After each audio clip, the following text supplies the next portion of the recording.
जय माता दी। माता रानी का आशीर्वाद आप पर और आपके परिवार पर सदा बना रहे। नवरात्रि के 7वें दिन माता महागौरी की पूजा का विधान है। तो आइए सुनते हैं माता महागौरी की कथा। एक बार माँ दुर्गा ने धरती पर जन्म लिया और भगवान शिव से विवाह करके अपने दिव्य निवास में वापस पाने की कामना की। इसी कारणवश ऋषि नारद के कहने पर माता दुर्गा ने भगवान शिव को प्रसन्न करने के लिए घोर तपस्या की। तपस्या में लीन होने की वजह से माँ का शरीर धूल और मिट्टी से पूरी तरह से ढक गया था। उस समय माता खाना पीना सब भूल गई थी। सूरज की चिलचिलाती धूप ने उनके शरीर को पूरी तरह से काला कर दिया था, परंतु माता किसी भी चीज़ की परवाह न करते हुए इसी तरह हजारों सालों तक तपस्या करती रहीं। भगवान शिव उनकी इस भक्ति को देखकर बहुत प्रसन्न हुए और उन्होंने माता के शरीर पर गंगा जल की वर्षा की, जिसकी वजह से माँ दुर्गा का रूप सफ़ेद हो गया। माता दुर्गा का ये महागौरी का स्वरूप बहुत ही प्यारा और मनभावन है।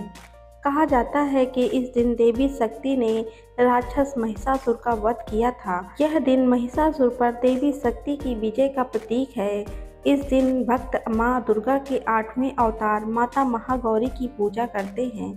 देवी महागौरी अपने भक्तों को धन और सफलता प्रदान करने के लिए प्रसिद्ध हैं।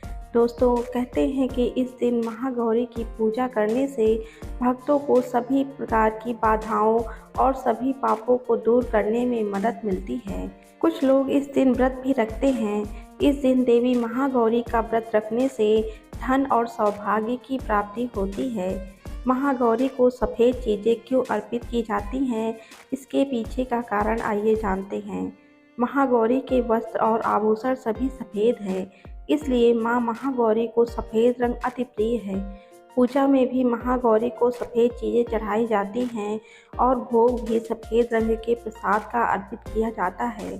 सफ़ेद रंग प्रिय होने के कारण इन्हें श्वेतांबर धरा भी कहा जाता है। माँ का वाहन वृषभ है। माँ महागौरी की पूजा करते वक्त इस मंत्र का जाप अवश्य करें। या देवी सर्वभूतेषु माँ गौरी रूपेण संस्थिता नमस्तस्यै नमस्तस्यै नमस्तस्यै नमो नमः। हिंदू धर्म में नवरात्रि के 9वें दिन माँ सिद्धिदात्री की पूजा अर्चना की जाती है। असुरों का संहार करना, देवताओं का कल्याण करना, यही उनके अस्त्र शस्त्र धारण करने का कारण है। माता के पास अणिमा, महिमा, प्राप्ति, पराक्रम, गरिमा, लघिमा, ईशित्व और वशित्व 8 प्रकार की सिद्धियां हैं।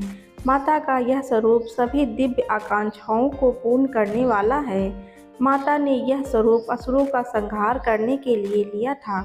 इस दिन माता की पूजा अर्चना भक्तिपूर्वक करने से सभी कार्य पूर्ण होते हैं। सिद्धिदात्री माता कमल पर बैठी हैं। माता के इस रूप की पूजा मानव ही नहीं बल्कि सिद्ध, गंधर्व, यक्ष, देवता और असुर भी करते हैं।